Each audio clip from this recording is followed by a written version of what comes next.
Welcome to career plus academy. दोस्तों, आज हम करेंगे टीजीटी प्रीवियस ईयर पेपर का सोशल स्टडी पार्ट।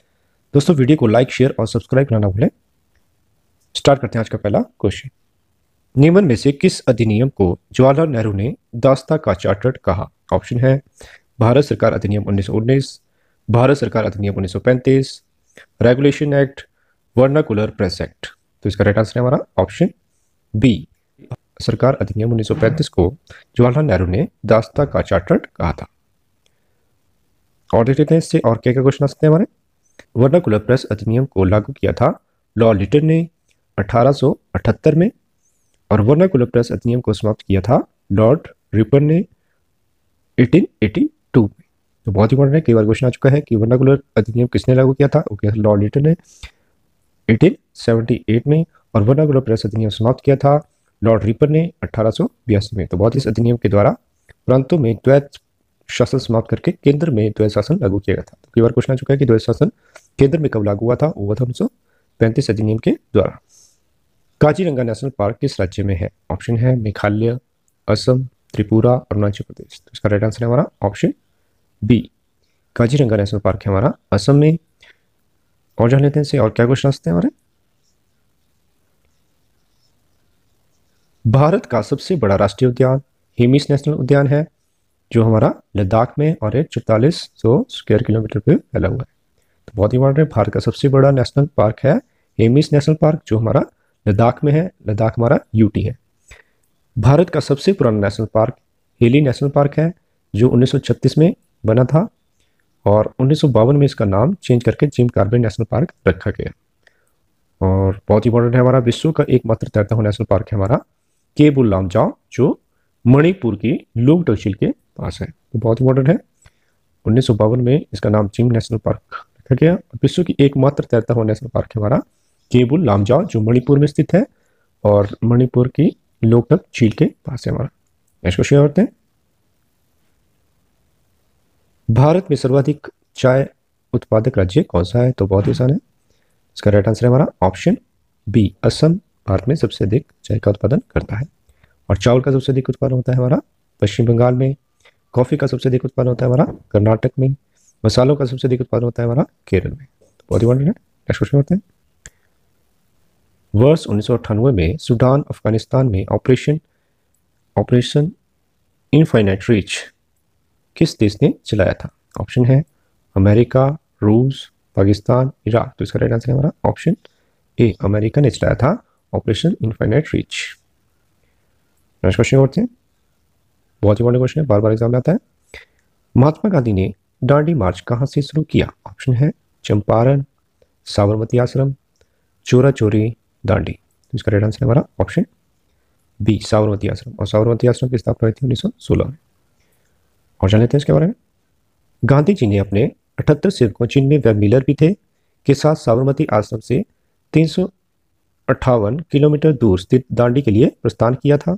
और 24 दिनों की यात्रा के बाद 26 अप्रैल 1930 को दांडी पहुंचकर उन्होंने समुद्र तट पर नमक कानून तोड़ा था। तो बहुत इंपॉर्टेंट है, कई बार क्वेश्चन आता है कि कितने सेवकों के साथ। तो 78 सेवकों के साथ उन्होंने 358 किलोमीटर की दूरी तय की थी, दांडी तक 24 दिनों की यात्रा की थी, और 6 अप्रैल 1930 को उन्होंने नमक कानून तोड़ा था। तो बहुत ही कामरूप किस राज्य का पुराना नाम था? ऑप्शन है बंगाल, बिहार, उड़ीसा, असम।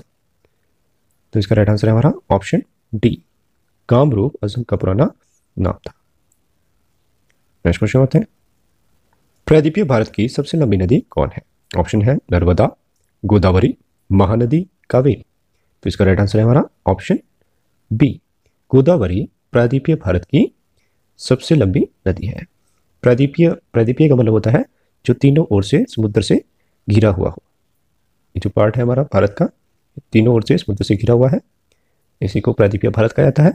और प्रायद्वीपीय भारत की सबसे बड़ी नदी, लंबी नदी है हमारी गोदावरी।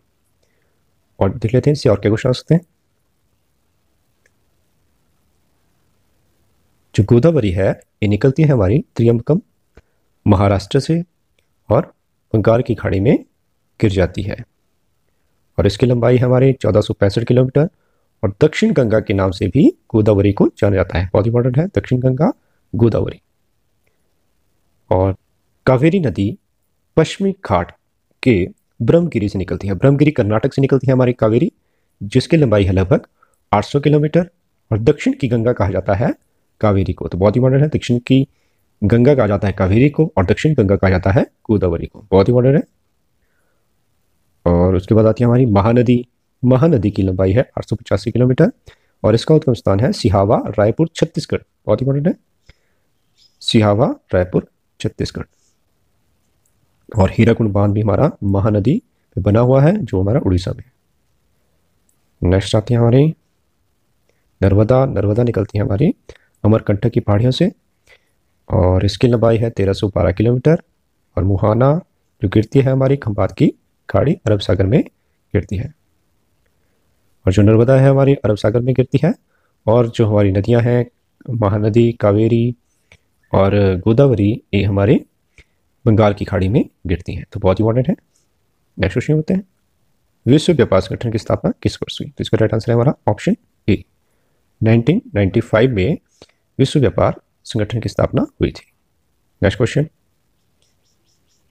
बनारस हिंदू विश्वविद्यालय की स्थापना किसने की? ऑप्शन है महात्मा गांधी, मदन मोहन मालवीय, जवाहरलाल नेहरू, मोतीलाल नेहरू। इसकी स्थापना की थी मदन मोहन मालवीय। ऑप्शन बी इसका राइट आंसर होगा। और ये की थी 1916 में। 1916 में बनारस हिंदू विश्वविद्यालय की स्थापना की गई थी। नेक्स्ट क्वेश्चन बहुत इंपॉर्टेंट है, दादा भाई नौरोजी द्वारा लिखी गई poverty and British rule in India में मुख्यतः किसकी आलोचना की गई थी? तो इसका राइट आंसर होगा हमारा ऑप्शन ए, ब्रिटिश शासन के आर्थिक परिणामों की। तो बहुत इंपॉर्टेंट है, दादा भाई नौरोजी कांग्रेस के दूसरे अधिवेशन की अध्यक्षता की थी। दादा भाई नौरोजी ने कांग्रेस के 3 अधिवेशनों की अध्यक्षता की थी और इन्हें grand old man of India के नाम से भी जाना जाता है। और इन्होंने पुस्तक लिखी थी poverty and British rule in India. तो बहुत इंपॉर्टेंट है। नेक्स्ट क्वेश्चन होते हैं, भारतीय तटरेखा की लंबाई लगभग कितनी है? तो इसका राइट आंसर होगा हमारा ऑप्शन बी, 7500 किलोमीटर के करीब है हमारी भारतीय तटरेखा। जो भारत की स्थलीय सीमा है वो है हमारी 15,200 किलोमीटर और तटीय सीमा है 7,516। और मुख्य तटीय भूमि जो है भारत की वो है 6,100 किलोमीटर।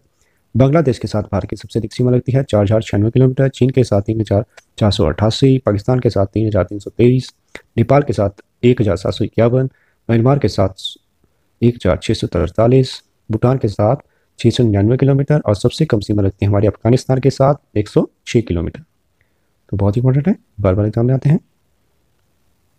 संविधान के मौलिक ढांचे के सिद्धांत को किस मामले ने जन्म दिया? तो इसका राइट आंसर है हमारा ऑप्शन बी, केशवानंद भारतीय मामले ने मौलिक अधिकार के ढांचे को जन्म दिया। तो बहुत इंपॉर्टेंट, किस सिख गुरु ने अमृतसर शहर की स्थापना की थी? ऑप्शन है गुरु नानक देव जी, गुरु रामदास जी, गुरु अर्जुन देव जी, गुरु गोविंद सिंह।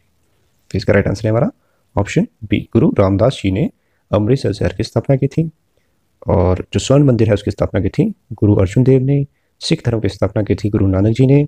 और सिखों के 10वें और अंतिम गुरु थे गुरु गोविंद सिंह। तो बहुत नेक्स्ट क्वेश्चन करते हैं, गोवा को सर्वप्रथम अपना उपनिवेश किसने बनाया? तो इसका राइट आंसर है हमारा ऑप्शन ए, पुर्तगालियों ने गोवा को सर्वप्रथम उपनिवेश बनाया था। और पुर्तगालियों से आज़ाद कराया गया था गोवा को 1961 में। बहुत इंपॉर्टेंट है, चित्तौड़ में कीर्ति सितम किसने बनवाया? उसका राइट आंसर है हमारा ऑप्शन सी, राणा कुंभा।